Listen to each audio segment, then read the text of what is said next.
दोस्तों, अब तक इंडियन गवर्नमेंट ने रोड ट्रांसपोर्टेशन के क्षेत्र में कई सारे रिवॉल्यूशनरी रिफॉर्म लाए हैं। इनमें से एक है फास्टैग सिस्टम, जिसने टोल टैक्स में हो रहे करप्शन को काफ़ी हद तक खत्म कर दिया है। इस रिफॉर्म ने हमारे डिजिटल इंडिया के सपने में काफ़ी कंट्रीब्यूट किया है। लेकिन दोस्तों, ये तो बस एक ट्रेलर था, क्योंकि आने वाले कुछ ही सालों में एक ऐसा नया रिफॉर्म लाया जा रहा है जो हमारे देश के टोल टैक्स कलेक्शन सिस्टम को पूरी तरह से बदल कर रख देगा। तो अगर आप जानना चाहते हो आखिर वो रिफॉर्म है क्या और वो मौजूदा टोल टैक्स सिस्टम को कैसे रिवॉल्यूशनाइज कर देगा, तो इस वीडियो को अंत तक ज़रूर देखना।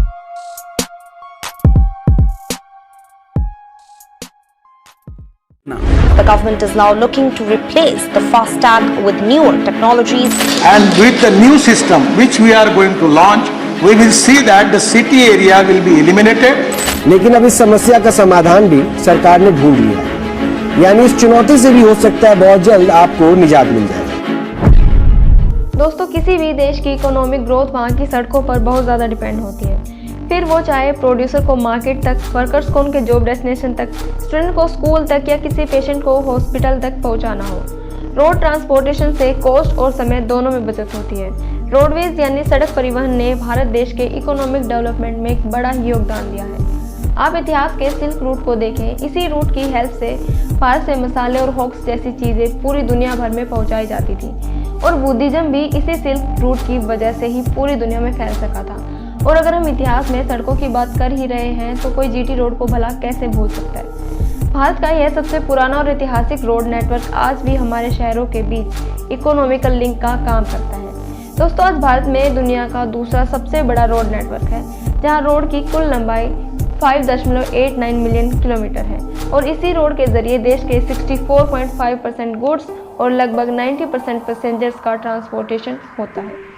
साथ ही दुनिया का 5वां सबसे लंबा हाईवे प्रोजेक्ट इंडिया में ही मौजूद है, जिसे हम गोल्डन क्वाड्रिलेटरल कहते हैं। दोस्तों, इंडियन इकोनॉमी के ट्रांसपोर्ट मेन्स में रेलवे के बाद रोडवेज सबसे ज़्यादा कंट्रीब्यूट करता है, जहां भारत की जीडीपी का 4.8% सिर्फ रोड ट्रांसपोर्ट से आता है। आज हाईवे के एक्सटेंशन के लिए सरकार लगातार काम कर रही है, और आने वाले सालों में नेशनल हाईवेज को 25,000 किलोमीटर तक एक्सटेंड किया जा सकता है। अब दोस्तों, इतनी तेजी से किसी भी देश का रोड नेटवर्क तभी इम्प्रूव हो सकता है जब उस देश का टोल टैक्स कलेक्शन सही से हो। लेकिन कुछ साल पहले तक इंडिया का टोल कलेक्शन सिस्टम बहुत बेकार होता था। इकोनॉमिक टाइम के एक रिपोर्ट के अकॉर्डिंग साल 2012 में सिर्फ टोल प्लाजा पर हुई देरी की वजह से इंडियन इकोनॉमी को 87,000 करोड़ रुपए का नुकसान हुआ था, और ऐसे ही नुकसान हर साल होते रहते थे। 2016 में किए गए एक सर्वे के मुताबिक रोड की दुर्दशा और टोल प्लाजा पर टैक्स कलेक्शन में देरी होने से भारत की इकोनॉमी को लगभग $21.5 बिलियन का घाटा झेलना पड़ा। इससे इंडियन इकोनॉमी को नुकसान तो हो ही रहा था, साथ साथ एक्स्ट्रा फ्यूल की खपत के कारण इंडिया के बैलेंस और ट्रेड और फॉरेक्स रिजर्व पर भी इम्पैक्ट बढ़ रहा था। दोस्तों, उस वक्त टोल कलेक्शन काफ़ी स्लो होता था, क्योंकि टोल गेट पर एक एक गाड़ी की पर्ची काटनी पड़ती थी। साथ ही कोई डिजिटल रिकॉर्ड न होने से मिडल मैन इसमें खुलकर करप्शन कर रहे थे, जो कि रोड से आने वाले रेवेन्यू डेटा के लिए एक बहुत बड़ा कंसर्न था। दोस्तों, टोल टैक्स से जनरेट होने वाला रेवेन्यू हमारे रोड नेटवर्क के डेवलपमेंट के लिए बहुत ज़रूरी है। रोड के डैमेज पार्ट्स को रिपेयर करना, नए रोड का कंस्ट्रक्शन करना और मौजूदा रोड के एक्सटेंशन में इस रेवेन्यू का यूज़ किया जाता था। ऐसे में इसके मैनेजमेंट में अगर कोई हर्डल आता है तो इसका सीधा असर हमारे रोड्स के डेवलपमेंट पर पड़ता है। दोस्तों, साल 2013 से लेकर 2016 तक टोल गेट्स पर काफ़ी ज़्यादा फ्रॉड हुए थे। एक रिपोर्ट के मुताबिक टोल प्लाजा जिन्हें गवर्नमेंट ने बनाया था, उनका रेवेन्यू डेटा तो नॉर्मल होता था, लेकिन जिन टोल प्लाजा को प्राइवेट इंस्टीट्यूशन ने बनाया था उनमें करप्शन बहुत ज़्यादा होता था। वहाँ एक्चुअल डेटा की जगह फेक डेटा को दिखाया जाता था। इस फ्रॉड के कारण गवर्नमेंट को काफ़ी ज़्यादा नुकसान हो रहा था। अब दोस्तों, इन प्रॉब्लम से निजात पाने के लिए हमें किसी ऐसे तरीके की ज़रूरत है जिससे टोल टैक्स कलेक्शन में ज़्यादा टाइम ना लगे और सरकार तक पहुंचने वाला टोल टैक्स डेटा एक्यूरेट हो। और इसी समस्या के समाधान के लिए लाया गया फास्टैग सिस्टम। जी हाँ, इससे न सिर्फ टोल कलेक्शन की स्पीड बढ़ गई, बल्कि सरकार तक रेवेन्यू डेटा एक्यूरेटली पहुंचने लगा। तो चलिए जानते हैं कि फास्टैग ने टोल कलेक्शन सिस्टम को कैसे रिवॉल्यूशनाइज कर दिया। दोस्तों, फास्टैग टोल कलेक्शन का एक तरह से इलेक्ट्रॉनिक वर्जन है। इसमें हर गाड़ियों के नंबर के लिए कार्ड मिलता है, जिससे एक बैंक अकाउंट लिंक रहता है। जब व्हीकल टोल गेट पर पहुंचता है तो उनके फास्टैग को RFID यानी रेडियो फ्रीक्वेंसी आइडेंटिफिकेशन टेक्नोलॉजी की मदद से स्कैन किया जाता है, और फिर इस फास्टैग से लिंक अकाउंट से टोल टैक्स का अमाउंट अपने आप डिटेक्ट हो जाता है। दोस्तों फास्टैग सिस्टम पर साल 2010 में ही काम शुरू हो गया था और साल 2014 में इस टेक्नोलॉजी को मुंबई अहमदाबाद नेशनल हाईवे पर ट्राई किया गया। 2016 के एंड तक पूरे देश के 70% टोल पर फास्टैग सिस्टम लागू हो गया था और 2019 के एंड तक फास्टैग को कंपलसरी कर दिया गया। नो डाउट के रिफॉर्म में ये काफ़ी ज़्यादा सक्सेसफुल रहा। इवन इस साल जून में आई एक रिपोर्ट के मुताबिक फास्टैग के कारण टोल टैक्स का डेली कलेक्शन बढ़कर 143 करोड़ पहुंच गया है। लेकिन दोस्तों इस सिस्टम में भी कुछ ऐसी खामियां हैं जिसकी वजह से आम लोग और सरकार दोनों को परेशानियों का सामना करना पड़ रहा है। आज फास्टैग के कारण टोल गेट के सामने आए हर एक व्हीकल से टैक्स ऑटोमेटिकली डिटेक्ट हो जाता है और ये टैक्स अगले टोल प्लाजा तक वैलिड होता है। ऐसे में सबसे बड़ी प्रॉब्लम उनको होती है जिन्हें हाईवेज पर सिर्फ थोड़ी ही दूरी तय करनी होती है, क्योंकि ऐसे केस में उन्हें भी पूरा टैक्स देना पड़ता है। इसके अलावा फास्टैग में यूज होने वाली RFI टेक्नोलॉजी के चलते व्हीकल को टोल गेट से गुजरना ही होता है, लेकिन कुछ लोग टोल गेट के साइड से बिना टैक्स दिए ही निकल जाते हैं। यानी फास्टैग के होने पर भी टैक्स में चोरी पूरी तरह बंद नहीं हुई है और इस तरह सरकार को सीधा सीधा नुकसान हो रहा है। दोस्तों फास्टैग के कुछ फायदे हैं तो कुछ नुकसान भी है, इसलिए गवर्नमेंट का कहना है कि इस सिस्टम को भी रिप्लेस किया जाएगा GPS सिस्टम से। कुछ सालों में फास्टैग की तरह इस प्रोसेस को भी कंपलसरी कर दिया जाएगा। तो चलिए समझने की कोशिश करते हैं आखिर ये GPS सिस्टम है क्या और ये फास्टैग से बेहतर कैसे हो सकता है। दोस्तों GPS based toll collection system के अकॉर्डिंग हर व्हीकल में एक GPS मॉड्यूल लगाया जाएगा।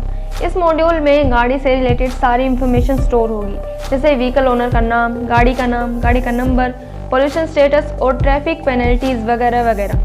ये सारी इंफॉर्मेशन गवर्नमेंट के सर्वर से लिंक्ड रहेंगी, जिससे किस टाइम पर वो व्हीकल कहाँ था और अभी वो करेंटली कहाँ चल रहा है, उसने कितनी दूरी तय की है, ये सारा डाटा उस GPS मॉड्यूल की हेल्प से गवर्नमेंट तक जाता रहेगा। इसका सबसे बड़ा फ़ायदा ये होगा कि जब भी कोई व्हीकल हाईवे पर ट्रैवल करेगा तो उसने जितना डिस्टेंस ट्रैवल किया है उसे उस डिस्टेंस के हिसाब से व्हीकल से टोल टैक्स लिया जाएगा और इसीलिए ये GPS सिस्टम फास्टैग सिस्टम से बेहतर होगा। जैसा कि हम सब जानते हैं कि फास्टैग में ऐसी कोई फैसिलिटी नहीं है और मैंने वीडियो में बताया भी था कि लोगों को कम दूरी तय करने पर भी पूरा टैक्स देना पड़ता है। लेकिन GPS बेस्ड टोल सिस्टम के आने के बाद सभी व्हीकल ओनर्स को ये फ़ायदा होगा कि वो फिजूल का टैक्स देने से बच सकेंगे। लेकिन फिर भी इस सिस्टम में कुछ ऐसी खामियां हैं जिसकी वजह से हमें परेशानियों का सामना करना पड़ सकता है। दोस्तों देखा जाए तो फास्टैग काफ़ी अफोर्डेबल है, बेहद कम दाम में हम इसे अपनी गाड़ियों में इंस्टॉल कर लेते हैं। कहने का मतलब है कि फास्टैग बस एक स्टिकर है, पर इन्हें ऑपरेट करने के लिए किसी बैटरी या दूसरे पावर सोर्स की ज़रूरत नहीं पड़ती। सिर्फ स्कैनर की मदद से इस RFID कार्ड को स्कैन कर लिया जाता है। लेकिन GPS based toll collection system में जो मॉड्यूल या डिवाइस यूज़ किया जाएगा उसे इंस्टॉल करना फास्टैग के मुकाबले थोड़ा एक्सपेंसिव होगा। साथ ही शुरुआत में ज़्यादा उम्र के लोगों के लिए ये GPS बेस्ड टोल कलेक्शन जैसी टेक्नोलॉजी समझना थोड़ा मुश्किल होगा। इसके अलावा इस नए सिस्टम में कार के लिए भी एक प्रॉब्लम हो सकती है, जैसे कि फास्टैग में अगर कोई गड़बड़ी होती है तो लोगों को कैश में पेमेंट करना ही पड़ता है और तभी वो आगे जा पाते हैं। लेकिन GPS बेस्ड सिस्टम में अगर कोई प्रॉब्लम आ गई और सही डेटा पहुंचने में गड़बड़ी आ गई तो ये गवर्नमेंट और व्हीकल ओनर दोनों के लिए बहुत बड़ी दिक्कत हो सकती है। जी हाँ दोस्तों, फास्टैग के आने के बावजूद भी टोल प्लाजा को कैमरा टेक्नोलॉजी से रिप्लेस किया जा सकता है। इसमें कैमरों की मदद से नंबर प्लेट को रीड किया जाएगा, जिससे व्हीकल ओनर के बैंक अकाउंट से टोल टैक्स का अमाउंट ऑटोमेटिकली डिटेक्ट कर लिया जाएगा। दोस्तों इस सिस्टम में लोगों को अपनी गाड़ियों में कंपनी फिटेड नंबर प्लेट लगवाने होंगे जो आज के नंबर प्लेट से थोड़े अलग होंगे और अगर इसके रिजल्ट पॉजिटिव आए तो हो सकता है कि GPS सिस्टम की जगह इसे लागू कर दिया जाए। अब रही बात GPS बेस्ड टोल कलेक्शन की और ऑटोमेटिक नंबर प्लेट रीडर की, तो ये देखना दिलचस्प होगा कि आने वाले दिनों में कैसी कैसी नई एडवांस टेक्नोलॉजी से इंट्रोड्यूस कराया जाएगा। तो ये थी आज की स्पेशल जानकारी। दोस्तों आपको अच्छी लगी हो तो इसे लाइक करें और दोस्तों में ज़्यादा से ज़्यादा शेयर करें। साथ ही हमारे YouTube चैनल को सब्सक्राइब करें ताकि आने वाली ऐसी ही वीडियोस की जानकारी आपको मिलती रहे। साथ ही हमारे वीडियो में अंत तक बने रहने के लिए आप सभी का तहे दिल से धन्यवाद।